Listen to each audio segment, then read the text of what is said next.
It's the Down Beach Buzz Real Estate Webcast, serving Ventnor, Margate, Longport, Lower Chelsea. Got Sherry Lilienfeld here from eXp Realty. And Paul Scolich, he's from Guaranteed Rate. Go to rate.com. The program also brought to you by CNS Custom Builder, new construction, remodels, additions, kitchen and bath. Sherry and I love this guy, serving Margate, Ventnor, Longport, and South Jersey for the past 30 years. CSCustomBuilder.com. Energy SSI, brand new to the town. Everybody is just raving about the services of Energy SSI. Home heating, air conditioning, pool heaters, water heaters. Go to EnergySSI.com. And our favorite, we haven't gotten Sherry in there yet, but Pickle Juice Pickleball Club and the all-new Ventnor Plaza, court rentals, open play. It's great for newbies and those needing to teach and get taught and get into the game, the great social game. Go to picklejuiceusa.com. So just a few days ago on Sunday over at Ventnor Plaza at the restaurant called Provenza, you know who this is, right? Right, Paul Scolich? Who is this fine gentleman? He's a Brigantine mayor, maybe? That is right. That's Vince Serra. Bing, bing, bing, bing, bing. Bing, bing, wing, wing. So Vince Serra gave a fiery speech. He was part angry, part sad, part passionate, very informative. And there must have been, close to 200 people at the fundraiser for Defend Brigantine Beach and the Down Beach, what do we call it? The Down Beach Alliance. Yes. It was a great event, Sherry. Tell us real quick how successful it was and what was the goal of this fundraiser this past Sunday. So there are two goals. One was to help create awareness and give people information about what's going on with the offshore wind projects. You know, a lot of people hear about it, but they want to learn more. It's going to affect them. It's going to affect their real estate. It's going to affect businesses down here. So it was an informational session. We had a number of really good speakers. Vince was one of the first speakers. The other goal of the event, in the middle, that's Rich Burley. He's a fellow realtor. He's such a clown though. But he's very passionate about fighting this offshore wind. So the other goal was to make money to pay the legal bills that we have. We are fighting this in the courts. Okay, it's not going to happen yes, it helps who you have elected, but the way to stop this is in the courts. And there's a lot of basis for lawsuits based on the way that they signed off on a lot of this stuff during COVID, when people didn't have to be informed and, you could kind of sneak things in. There are so many violations on different policies, on making the public aware, and that's how we're getting them. So awareness and money for a legal battle. So if you couldn't make it, you could still donate to defendbrigantinebeach.org. And keep in mind, that's not just Brigantine, that covers the Down Beach area. And our group, defendbrigantinebeach.org, also does joint lawsuits with other organizations up the East Coast, like Save LBI, Protect Our Coast NJ. We are working together to consolidate our efforts to make it more impactful. So, Paul, we're looking at a recent article in the Press of Atlantic City. The article is called "Popular Beach is Up a Creek." We're talking about Brigantine. So it looks like some of the very popular Cove area where people drive on with their 4x4s getting washed away. What are your thoughts, Paul? It's is it Mother Nature that we can't sweep back the inlet, or is it something we can do with the Army Corps of Engineers, you think? I don't know. I mean, it's probably fixable with the Army Corps and Engineers, but it's really sad because you go there any weekend or any weekday in the summer, and the beach is packed, the Cove is packed, the tourism's great. People come in from all over the place to drive in and see what's there. But it's a shame because it is gone. It was a beautiful view from that standpoint, but I think it'll impact, obviously, having people coming in and going to the beach for the day, driving on, and having dinner in the area and so forth. So it'll probably, impact what we see there. That's the risk that we take when we want to build and enjoy the seashore. It just comes with the territory, huh, Sherry? Yeah, absolutely. It's funny what Paul said. I think with something like that, we do expect that the Army Corps of Engineers we're going to fill it in. We're going to replenish the beach and take care of it. So, Paul, what do you want to talk about? Striper fishing? Or do you want to talk about your good friend, Jerome Powell, the chairman of the Fed, who seems to be tough to follow in regards to rate cuts? What's up with the mortgage interest rates, Paul? I sure do. I would love to talk about stripers, and what the Fed is doing right now is really uncharacteristic of what the year was supposed to look like. I think in the very beginning of the year in January, the Fed projected to have at least 3 rate cuts, right? We were definitely going to see 3, and potentially some other analysts thought that we might even see 6 rate cuts. Well, we're sitting here on April 25th, and we have not had 1 rate cut. And really, there's the potential that we might not see a rate cut this year, is what other analysts said, or there's potential that could even have a rate hike. I highly doubt that we're going to have a rate hike, but what's really impacting interest rates today is our inflation rate. The inflation continues to go up, which is impacting the overall ability or for the Fed to actually lower rates. I think their mindset right now is higher for longer, is what Powell has mentioned before. His comments and what he's making right now are very hawkish comments, right? And that is something that's not good for the industry. I think right now, if you're seeing a lot of cash buyers, right? You're seeing people buy properties in cash. You're seeing people put offers in as a cash offer, and then they can get a mortgage if you choose to do that. So you show that you have the assets, you put your cash offer in, but you still have the ability to get a mortgage. Today, I just thought we spoke here maybe 2 weeks ago or 3 weeks ago, when rates were in the upper 6s to mid 6s. Today we're sitting, depending upon credit, loan to value, what type of loan, it's 7.25% to 7.5%. So, again, we're not trending in the direction that we thought we were, but we have to be creative. You got to be creative in ways to have your offer accepted. There's no inventory, so that's driving the demand up. Then what's happening is you're having interest rates at this high, and it's causing people to pay cash. So, can you hit your retirement accounts? Can you look at alternative methods? There's a reverse mortgage. I just recently got certified, and this is crazy that, if you're at the age of eligible for a reverse mortgage and your house is free and clear, doesn't have to be free and clear, but you can take the money out of your house, your primary residence, let's say in PA, you want to buy it to shore, and not have a mortgage payment, take the money out and buy the shore house in cash and still not have a mortgage payment under a reverse mortgage. So different options that are out there we can definitely look at, but I just shake my head, every day when I look at what's going on in this market. So, one day the rates actually change daily throughout the day. And we've had rate changes for the worse. We've had rate changes for the better, but it's a very unique market. I am seriously offended that everybody points their finger at mortgage rates, interest rates. That's the culprit. But in reality, inflation, Paul, like you mentioned, everyone's printing money like it's going out of style. Money's flying everywhere, and that dilutes the power, the buying power of your dollar. You also have rising insurance.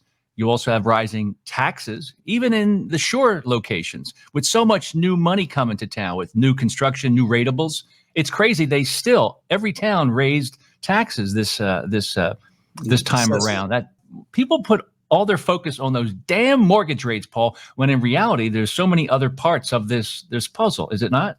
It absolutely is. I think there's 2 different markets. The shore market is a unique market because, again, we see a lot of cash buyers or basically 50% putting down. You need to strengthen your offer one way or another. So if you're not doing a cash offer, what other advantages do you have, or what can you use? And one of them right now is closing fast, right? What I mean by closing your loan fast is closing in 10 days, closing in 12 days, closing in 15 days.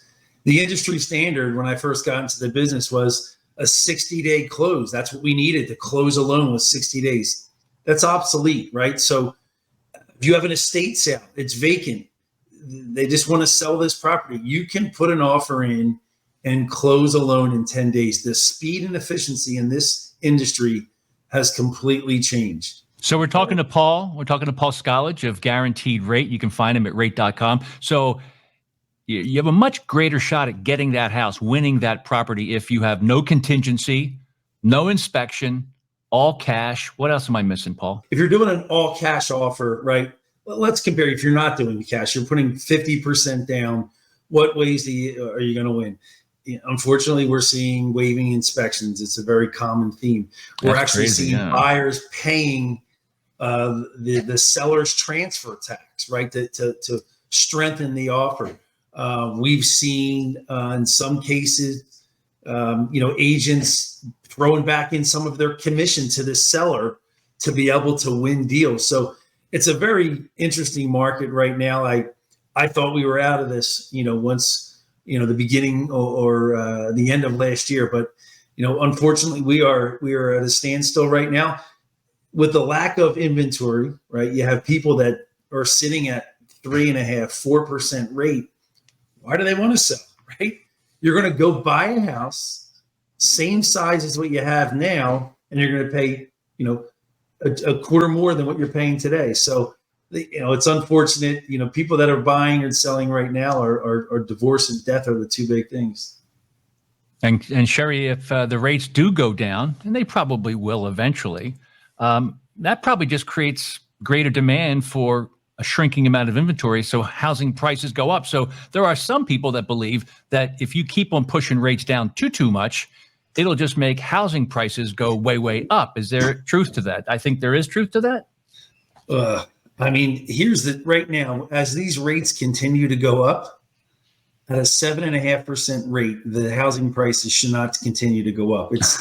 It's totally opposite. As the rates go up, the housing market price comes down. That's not the case. It's obviously they're going hand in hand right now. It's like, who's going to win first? Who's going to peak out? But I think it's a wait and see game right now. And I hope that, the Fed steps in sooner than later and the next CPI or next inflation number is lower than expected. That's the only thing that's going to move the needle. And let's see what Sherry Lilienfeld of EXP thinks about all this. What do you think, Sherry? So it's interesting, like what Paul said, like there was this house, a $600,000 house, and there were 27 offers. But at the same time, there's probably a lot of other houses that aren't getting any offers. That house got a lot of offers. My guess is because it was priced right. Like what I've said before is we have a low inventory, but when something comes on the market that's priced appropriately for the buyers out there, remember I was saying also before, the buyers out there aren't matching the inventory. Like for us, our inventory is all of this new construction, 2.5 million or higher, but what's selling, what's going under contract is 1.5 million or lower. So you have a lot of buyers out there, but not the appropriate inventory for those buyers. Because what's happening is you have these sellers who hear, oh my God, low inventory. Let me just throw a price out here and maybe I'll get a bite. And they don't, because the buyers still have some discretion. Like they're not going to ridiculously overpay. They are a little anxious. They do want to buy something, but they're not going to super overpay for a property. That's just what I've been seeing in my interpretation of this low inventory and these houses. There are houses that are just sitting out there because they're priced too high. I told you last time we spoke, there were 22% of our inventory had price reductions. So why is that? Low inventory, all these buyers out there, but certain things aren't moving and having price reductions. We were talking about, there was another realtor discussing some items on a local radio show recently, and they said, yeah, the summer rental market's a little soft. Quite frankly, it's more than a little soft, she says. And she really pointed the finger at all the short-term rentals that are all over the place, because it really takes those houses out of the marketplace because a fair amount of them may have been bought or sold or transacted. But I think the rental type market, and it's been slowly declining, like the summer rentals. I see a lot of homes with signs on them for summer rental. They're not there like they used to be because of Airbnb and VRBOs. The short-term rentals have really kicked that market to the curb, sort of, where you would take it all summer. It changes the dynamics of the area because it's very transient, where before you would have many homes go from Memorial Day to Labor Day with the same people in the neighborhood, in the restaurants, on the boardwalk, on the beach. You know, you would have groups like that. Now you don't have that. Now it's more transient than ever, with people coming in for weekends and weeks and in and out. Or at the very least, we might have seen those short-term rentals on Airbnb or VRBO being represented by a real estate agent or a brokerage.